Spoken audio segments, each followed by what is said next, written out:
We look at our starting equation equals the square root of sine plus cosine of the square root of. We do this to see what we need to solve. This is our original function. We find that the equation has two parts added together. We do this to know how to start our work. The sum rule says we can find the derivative of each part one by one.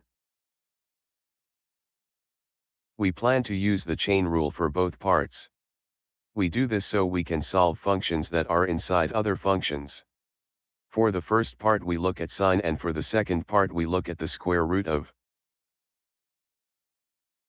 We rewrite the square roots as powers of 1/2. We do this to make the math easier to write. Square root is the same as power of 1/2. We prepare to use the power rule. We do this so we can find the derivative of each part. The power rule works when we have term with an exponent. We start by finding the derivative of the first term, which is sine to the power of 1/2. We do this to begin solving the first part of our equation. The power rule says we bring the exponent down and then subtract 1 from the exponent. We identify the outer part and the inner part for the first term. We do this so we can use the chain rule correctly. The outer part is the power of 1/2 and the inner part is sine. We find the derivative of the second term, which is cosine of to the power of 1/2. We do this to solve the second part of our equation.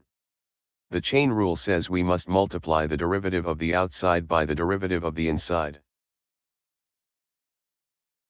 We identify the outer and inner parts for the second term.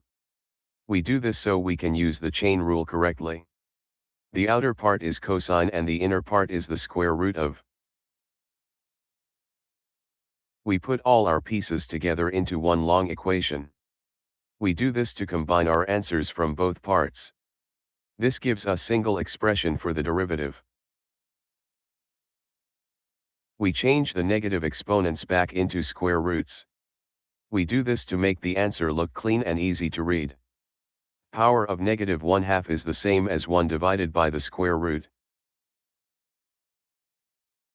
We write our final answer, which is dy over dx equals cosine divided by 2 times the square root of sine minus sine of the square root of divided by 2 times the square root of.